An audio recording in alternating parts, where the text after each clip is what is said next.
Dozens of planes, huge ships, and thousands of people. They all disappeared in the same place, without a trace. Some believe this is an alien base, while others believe it's the energy crystals of the lost continent of Atlantis. So is the Bermuda Triangle really a cursed region, or is it just a huge marketing myth?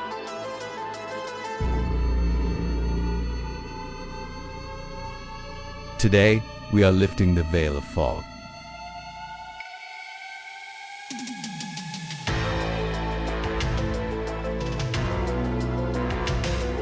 You've heard the name 1,000 times. The Bermuda Triangle, that mysterious patch of ocean where ships and planes supposedly vanish into thin air.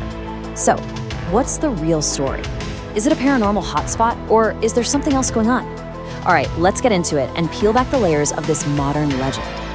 It all really kicks off with something like this. A truly chilling message from a pilot, completely lost, flying over the Atlantic. That single radio call, full of confusion and dread, lit the fuse for one of the most famous mysteries of all time. So to really understand the myth of the Bermuda Triangle, you have to go right back to the beginning, to the one event that started it all, the baffling disappearance of Flight 19. Okay, so picture this. December 5th, 1945. 5 U.S. Navy bombers take off from Florida. It's supposed to be a totally routine training flight. But then, things go wrong. The lead pilot radios in, saying his compasses are shot and he has no idea where they are. Then comes that final eerie transmission. And just like that, 5 planes and 14 men are gone, vanished. And if that wasn't tragic enough, one of the rescue planes sent to find them, with 13 crew on board, explodes in midair. It was the perfect tragic recipe for a legend to be born.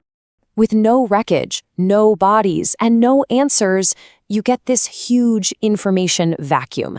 And, nature abhors a vacuum. So into that void rushed all of these wild, extraordinary theories to try and make sense of the senseless. And the explanations got, pretty out there. We're talking full-on science fiction. Some people were convinced that bizarre magnetic forces were throwing compasses and instruments into chaos. Others pointed to something even more fantastical, like powerful energy crystals from the lost city of Atlantis deep on the ocean floor. And of course, you had your classic theories, alien abduction, or even weird time warps just swallowing ships and planes whole. Look, these stories are captivating for sure, but they leave us with one massive question. If it wasn't little green men or ancient super technology, then what in the world was really going on out there?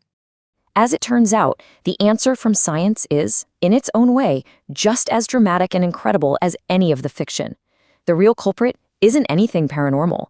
It's a combination of incredibly powerful and pretty unique forces of nature. So this is where we start to pull back the curtain. That energy from Atlantis, that can be explained by something called methane gas eruptions. That mysterious force that just swallows ships. Well, we can probably thank rogue waves for that. And the whole vanishing without a trace thing, that has everything to do with the incredibly powerful Gulf Stream current. Let's start with this first one, methane hydrates. So what on earth are they? Well, you can think of them as these huge frozen pockets of natural gas, kind of like flammable ice, that are locked away on the seabed under tremendous pressure. They're totally stable, right up until they're not. So just imagine this scenario for a second. Something disturbs these deposits, maybe a small underwater earthquake. All of a sudden, a massive bubble of gas erupts, shooting towards the surface. It basically turns the ocean into a fizzy, frothy mess, and the density of the water just plummets. Now, if you're a ship sailing over that exact spot, it's like the ocean floor falls out from under you. You lose all buoyancy and just plunge straight to the bottom in a matter of seconds. No warning, no mayday, nothing. And then you've got these things called rogue waves. These are not tsunamis. They are solitary, liquid mountains that can just erupt out of a totally calm sea, soaring up to 100 feet high. A wall of water that big doesn't just sink a ship, it can literally snap a giant freighter clean in two. And guess what? The triangle is where multiple storm systems collide, making it a perfect breeding ground for these monsters. Okay, so what about the vanishing without a trace part? This is where the Gulf Stream comes into play. You have to understand, this isn't just a gentle current. It's basically a massive, fast-moving river flowing inside the ocean. So any debris from a crash or a sinking ship would be grabbed by this current and scattered over hundreds of miles in no time at all, making it almost impossible to ever find. So yeah, the science is pretty intense. But let's put the theories aside for a moment and just look at the cold, hard data, because the numbers tell a really interesting story. Now, this is maybe the single most important piece of the puzzle that people forget. The Bermuda Triangle is not some empty, spooky corner of the world. It's a highway. It's one of the busiest shipping and air traffic corridors on the entire planet. And where you have more traffic, well, you're just going to have more accidents. It's a simple matter of probability. And when you actually crunch the numbers, this is what you find. Statistically, the rate of accidents in the Bermuda Triangle is no higher than in any other super busy stretch of ocean, like the English Channel or the South China Sea. It only feels like more happens there because, well, more is happening there, just in terms of sheer volume of ships and planes. And if you need one last piece of proof, this is it. This is from Lloyd's of London, the biggest insurance market in the world. These are the people who literally bet money on risk. And they say the Bermuda Triangle is not a dangerous zone. They don't charge a single extra penny for insurance on vessels going through there. And as the old saying goes, follow the money. So if the science is clear and the data doesn't support the myth, why does this legend stick around? Why are we so fascinated by it? That brings us to the final and maybe most interesting part of the story.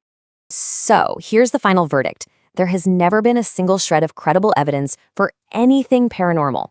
The mystery is actually a perfect storm of very real factors: intense and unpredictable weather, a huge amount of traffic, and the unfortunate realities of human error and mechanical failure. But the secret ingredient, the thing that makes the legend so powerful, is us. We're wired to find patterns, and honestly, a story about a mysterious vortex is just way more exciting than a report on engine trouble. The Bermuda Triangle might not be a physical place that swallows ships, but it's absolutely a powerful vortex in our collective imagination. And that leaves us with a final question to chew on. In a world where almost everything is explained, why are we so drawn to the idea that some corners of the map should stay a mystery?